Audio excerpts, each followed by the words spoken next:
এর কাছে পৌঁছতেই তার নজর পড়ল ফুটপাতে বসে থাকা একটা ছেলের ওপর। বয়স বছর 15 হবে, পরনে ছেঁড়া জামাকাপড়, হাঁটু পর্যন্ত ধুলোবালি মাখা, এক হাতে জুতো পালিশের ব্রাশ আর অন্য হাতে পালিশের বোতল।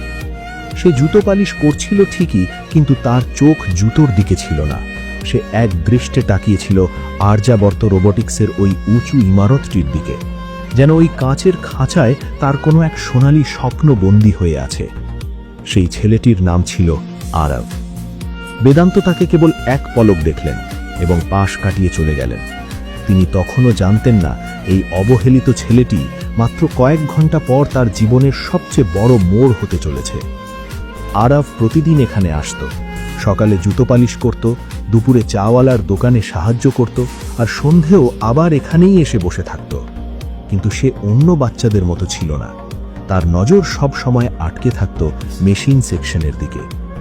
আজও ভেতরে ইঞ্জিনিয়ারদের দৌড়ঝাঁপ চলছিল। অ্যালার্মের শব্দ ভেসে আসছিল বারবার। লাল ওয়ার্নিং লাইটটা তখনও জ্বলছিল। আরব মৃদুস্বরে নিজেকেই বলল, 10 দিন ধরে মেশিনটা বন্ধ আছে, কিন্তু এই লোকগুলো ভুল জায়গায় খুঁজছে। আসল সমস্যা তো ব্যাকআপ ইউনিটে। তার কণ্ঠস্বর এতটাই ক্ষীণ ছিল যে কারো কানে পৌঁছানো সম্ভব ছিল না, কিন্তু তার মগজ চলছিল ঝড়ের গতিতে।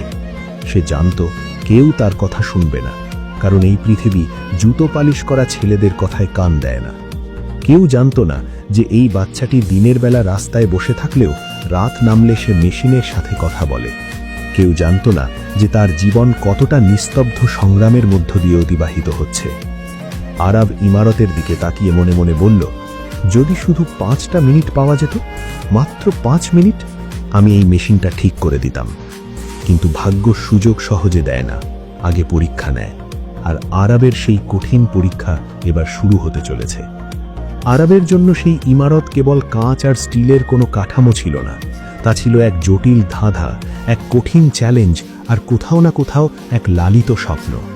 সারা দিন রাস্তার ধারে বসে জুতো পালিশ করার সময়ও তার মন ওখানেই পড়ে থাকত। হাত ব্রাশ চালালেও তার মস্তিষ্ক ঘুরপাক খেত মেশিনের সূক্ষ্ম যন্ত্রাংশের ভেতরে। মানুষ আসত, জুতো চকচকে করে নিয়ে চলে যেত, কেউ তার মুখের দিকে ফিরেও তাকাত না। সবার কাছে সে স্রেফ এক গরিব কিশোর, দিনের শেষে কয়েকটা মুদ্রা হাতে পেলেই যার জীবন ধন্য। সন্ধে নামলেই যখন অফিসগুলোতে আলো জ্বলে উঠত আর কর্মীরা ঘরে ফেরার প্রস্তুতি নিত, আরবও তার ছোট ঝুলি গুছিয়ে নিত। তার কদম খুব দ্রুত ছিল না, কিন্তু মনে এক অস্থিরতা কাজ করত। তাকে বাড়ি ফেরার তাড়া ছিল, কারণ রাতই ছিল তার আসল স্কুল। এমন এক স্কুল যেখানে কোনো বই ছিল না, ব্ল্যাকবোর্ড ছিল না, ছিল কেবল যন্ত্র আর জংঝরা হাতিয়ার। ছিল তেলের গন্ধ আর একজন বৃদ্ধ মানুষ যে ছিল তার জীবনের শ্রেষ্ঠ শিক্ষক। সেই বৃদ্ধ মানুষটি ছিলেন আরবের দাদু, অর্থাৎ নানা।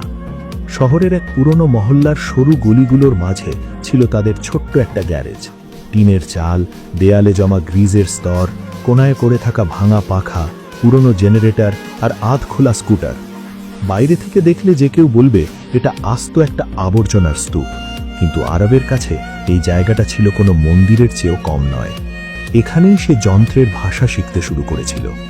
দাদু একসময় এই আর্যাবর্ত রোবোটিক্সেই সিনিয়র ইঞ্জিনিয়ার ছিলেন। তিনি সেই সময়ের সাক্ষী যখন বেদান্ত মালহোত্রা একটা ছোট ঘরে বসে কোম্পানির স্বপ্ন দেখতেন। কিন্তু সময় বদলেছে, সম্পর্ক বদলেছে, আর দাদু আজ এই কর্পোরেট দুনিয়ার বাইরে। এখন তার পরিচয় কেবল একজন বুড়ো মেকানিক হিসেবে, যার চোখে ছিল অভিজ্ঞতার জ্যোতি আর হাতে ছিল যন্ত্রকে বশ করার জাদু।